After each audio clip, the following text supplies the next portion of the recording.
உங்க தம்பி முரளிக்கு வரதட்சணையா மாதவி வீட்டுல எவ்வளவு கேட்டிருக்கீங்க?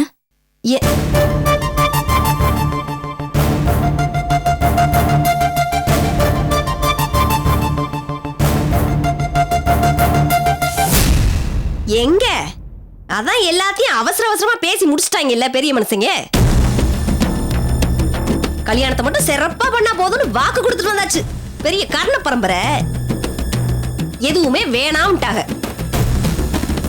நான் இப்படி போயிட்டு வரதுக்குள்ள இப்படி ஒரு கந்தர குணத்தை பண்ணி வச்சாச்சு. அப்புறம் எங்கிட்டு போய் நம்ம கேட்க? அப்படியே கேட்டாலும் அங்க குடுக்க ஒண்ணும் இல்லன்னு அந்த வீட்டை பார்த்தோன்னே தெரிஞ்சு போயிருச்சுல. அத விடுங்க. இவங்க கேட்கலங்கிறதுக்காக நீங்க அப்படியே விட்டுட முடியுமா? நான் தான் முரளி கவிதா கல்யாணத்துக்கு ஏற்பாடு பண்ணேன். இப்ப நானே சொல்றேன், உங்களுக்கு விருப்பப்பட்டு என்ன கேட்கணுமோ தாராளமா அதை அவங்க கிட்ட கேட்டு வாங்குங்க. இது பாருங்க,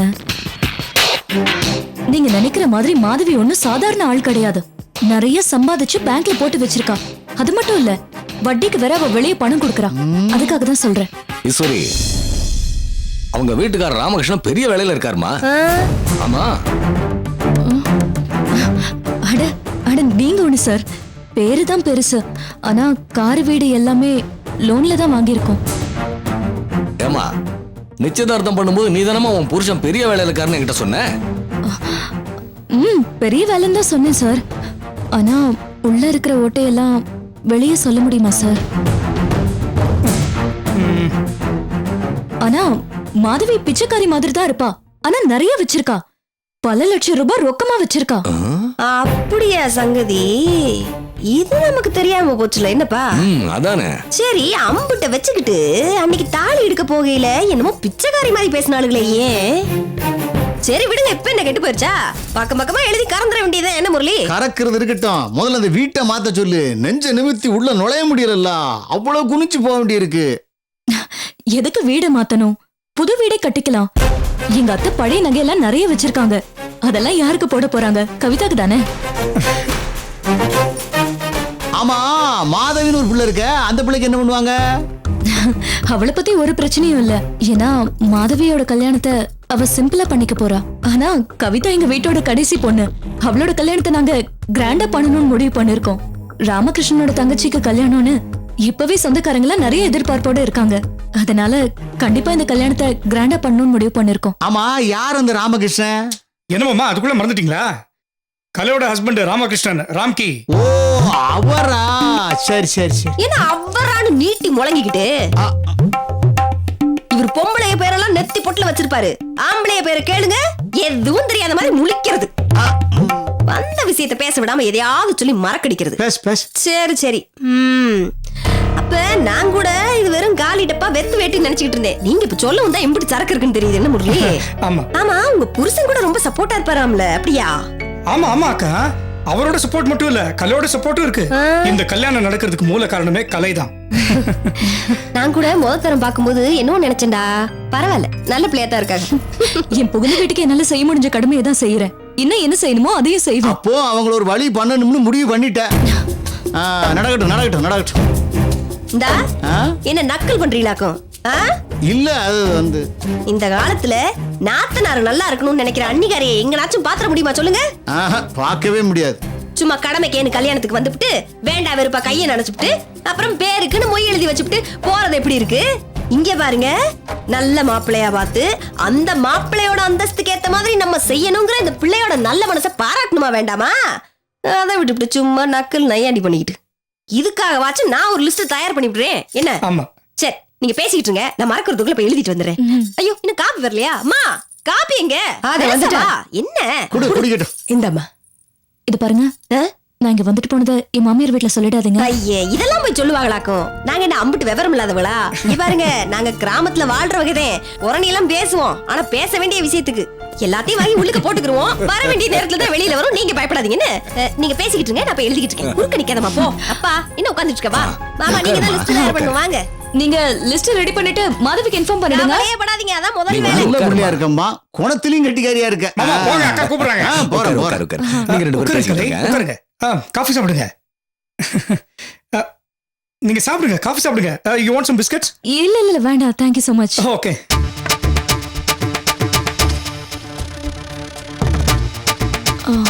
முரளி, நான் பேசுனது கரெக்ட் தானே? என்ன இப்படி கேட்டீங்க? கவிதாவோட வாழ்க்கை நல்லபடியா இருக்கணுங்கிறதுக்காக தான் நீங்க இதெல்லாம் சொன்னீங்க. இதுல என்ன தப்பு இருக்கு? நான் கவிதாக்காக மட்டும் இல்ல, நம்மளோட பிசினஸையும் மனசுல வச்சுக்கிட்டு தான் இப்படி எல்லாம் பேசுறேன். மேரேஜ்ல குத்தம் குறைன்னு வந்து நம்மளோட பிசினஸ் பாதிச்சிடக்கூடாதுல்ல? கண்டிப்பா பாதிக்காது. இது பாருங்க, மேரேஜ் வேற பிசினஸ் வேற. ம். ஒருவேளை கவிதா என்னோட லைஃப் பார்ட்னரா வர முடியாம போனா கூட நீங்க என்னோட பிசினஸ் பார்ட்னரா தான் இருப்பீங்க. Don't worry. Thanks Murali. My dear students, IAS எக்ஸாம்காக நம்ம அகாடமில படிச்சவங்கள நீங்கெல்லாம் ப்ரிலிமினரி எக்ஸாம்ல பாஸ் ஆகி மெயின் எக்ஸாம்க்கு தகுதி ஆயிருக்கீங்க.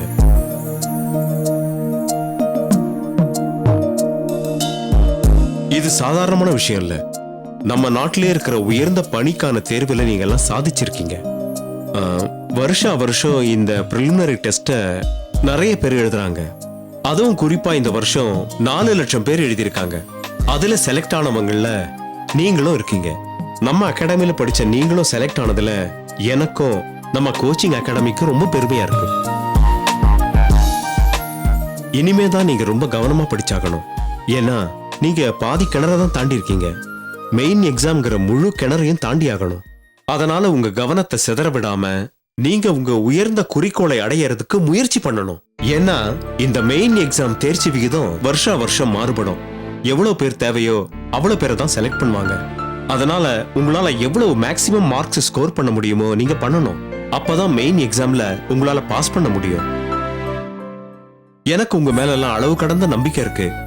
நீங்க எல்லாம் சாதிச்சு காட்டுவீங்க, சாதிச்சு காட்டணும். All the best.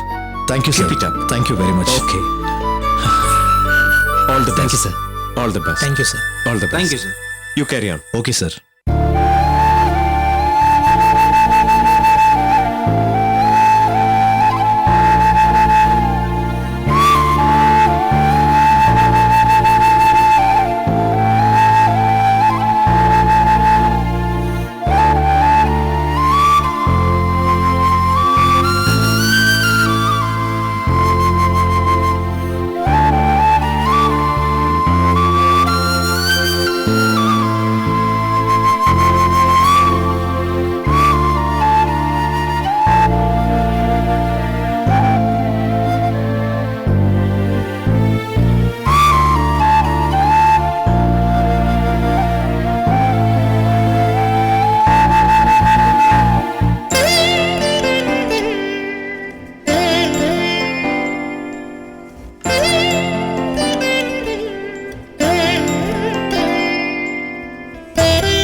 இந்த டார்ச்சர் அனுபவிக்கிறது? நான் என்ன வெட்டியா வீட்ல உட்கார்ந்து இருக்கேன்? நாள் பூரா ஆபீஸ்ல உழைக்கணும்.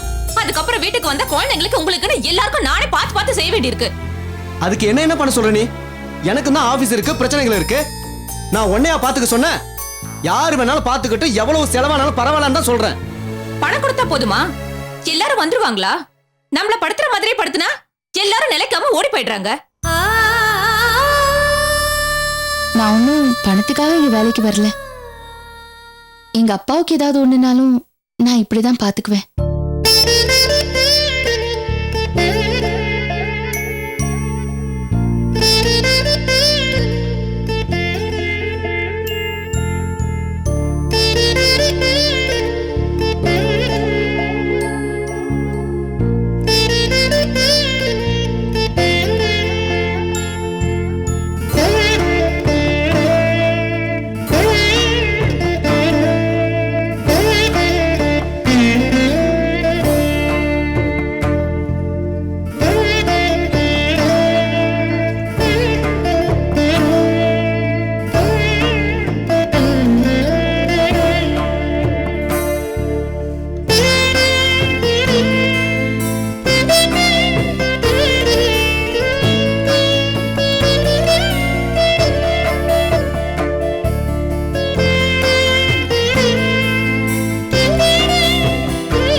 ரொம்ப ஹோப்பா இருக்கு மாதவி.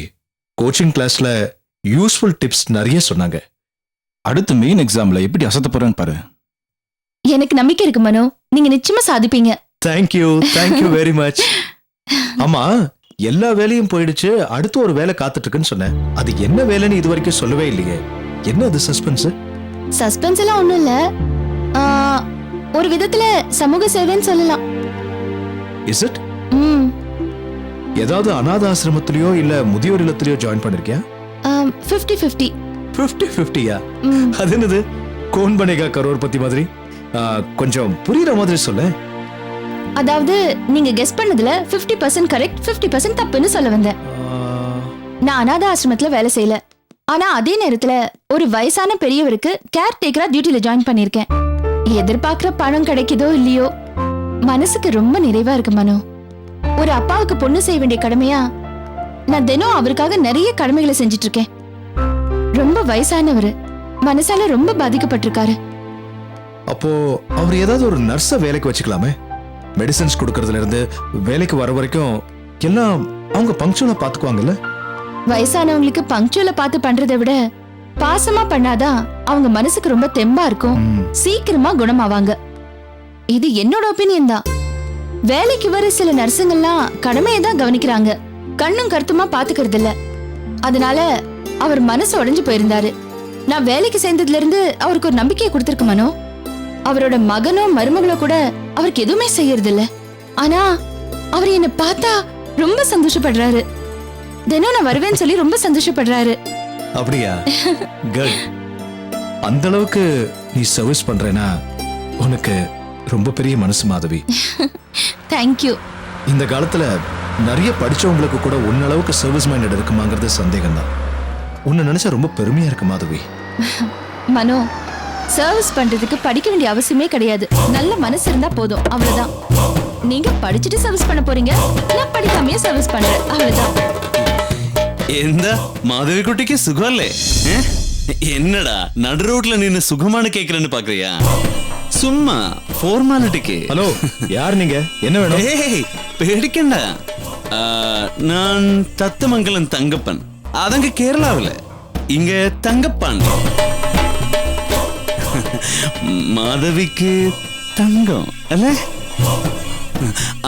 மாதவி எங்கிட்ட இருந்து ஒரு 1.5 லட்சம் ரூபாய் கடன் வாங்கியிருக்காங்க. அது வாங்கிட்டு போலான்னு வந்தேன். டீடைல்ஸ் போதுமா? இது பாருங்க, உங்க கடன் அடைக்கிறதுக்கு எனக்கு நிறைய டைம் இருக்கு. அதுக்கு முன்னாடி நைட் டைம்ல அநாகரிகமா நடந்துக்கிறது நல்லது இல்ல. ஓ, என்ன மாதவி, பழசெல்லாம் மறந்து போயோ? அன்னைக்கு நைட் டைம்ல நாம மீட் பண்ணோமே, அப்ப கூட அந்த என்ன பாண்டிதுரை பாண்டிதுரை வந்து ஹெல்ப் பண்ணானே. இப்போ இப்ப ஹெல்ப் பண்ண போறேன் இவனா? துரைப்பாண்டிய இவன் பேரு ஆ? ஏய் என்ன ஏய் சரி சரி சரி விடு விடு விடு விடு அதெல்லாம் விடு. சரி இப்போ என்னோட கடனை எப்படி தீர்க்க போற? இது பாருங்க, கடன் கேக்குற முறை இது இல்ல. மரியாதையா போயிடுங்க. போறேன் போறேன். ஆனா கடனை எப்படி தீர்க்க போற? கேஷா கொடுக்க போறியா இல்ல செக்கா கொடுக்க போறியா? டிராஃப்டா கொடுக்க போறியா? அதுவும் இல்ல உண்மையே கொடுக்க போறியா?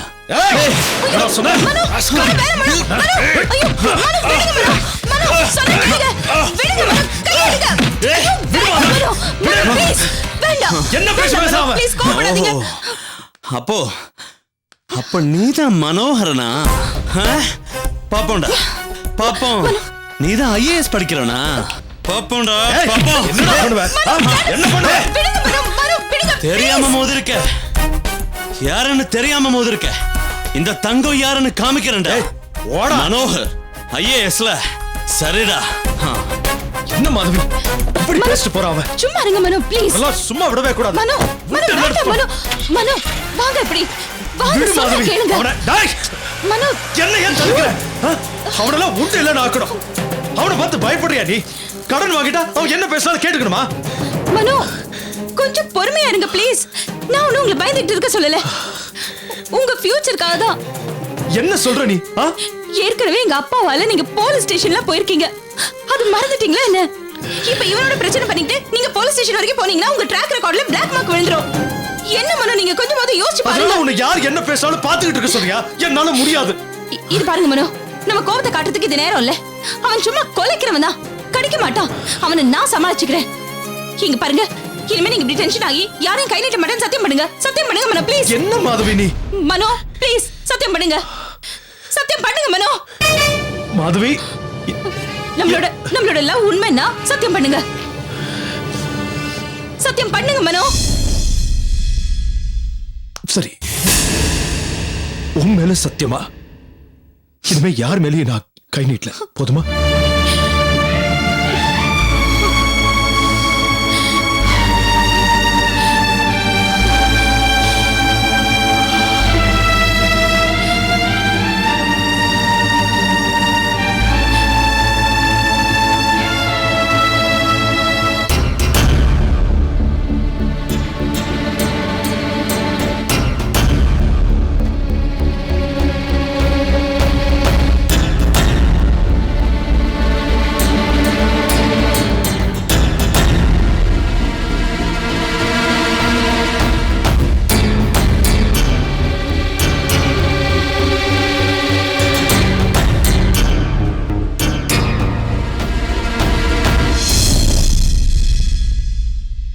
சாரிக்கா, எனக்காக தானே நீங்க உங்க தாலி செயினை கழட்டி கொடுத்தீங்க.